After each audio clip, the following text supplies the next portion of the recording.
بسم الله الرحمن الرحيم. يا أيها المدثر قم فأنذر وربك فكبر وثيابك فطهر والرجز فاهجر ولا تمنن تستكثر ولربك فاصبر فإذا نقر في الناقور فذلك يومئذ يوم عسير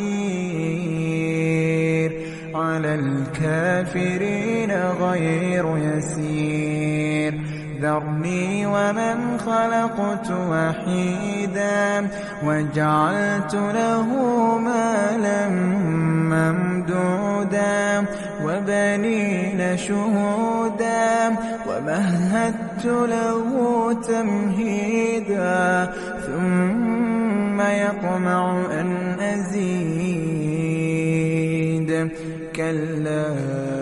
إنه كان لآياتنا عنيدا سأرهقه صعودا إنه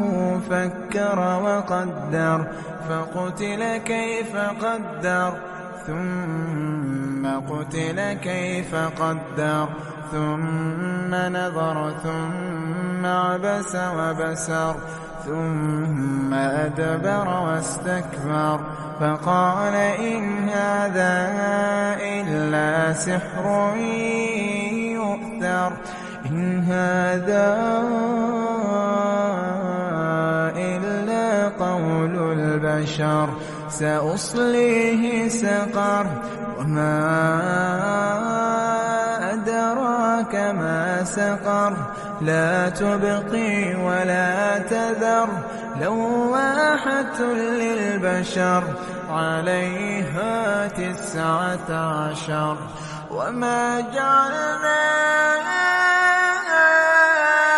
أصحاب النار إلا ملائكة وما جعلنا عدتهم إلا فتنة للذين كفروا ليستيقن الذين أوتوا الكتاب ويزداد الذين آمنوا إيمانا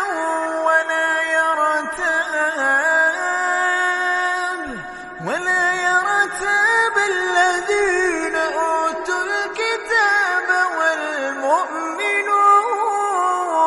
والمؤمنون وليقول الذين في قلوبهم مرض والكافرون ماذا أراد الله بهذا مثلا كذلك يضل الله من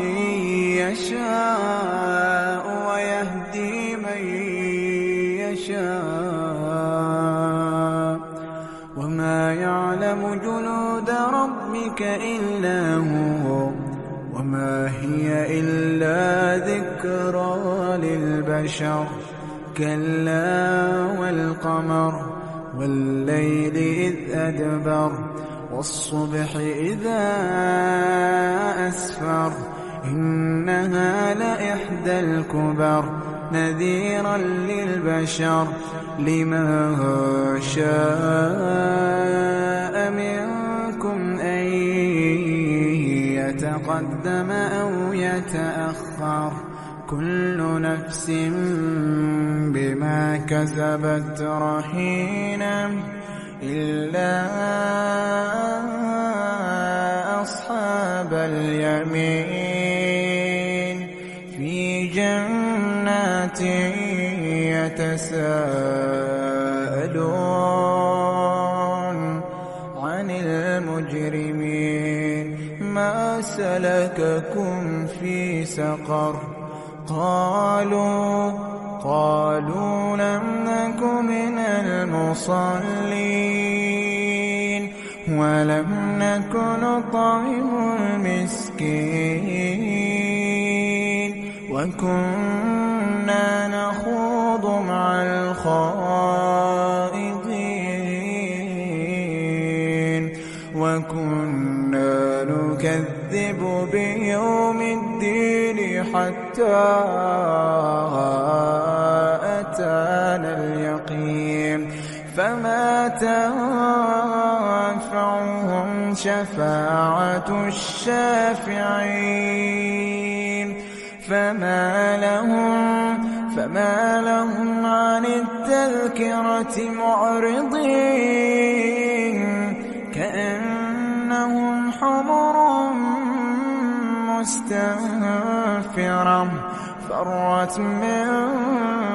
قسورة بل يريد كل امرئ منهم أن يؤتى صحفا منشرة كلا بل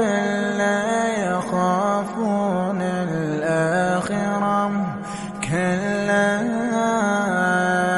إنه تذكرة فمن شاء ذكره وما يذكرون إلا أن يشاء الله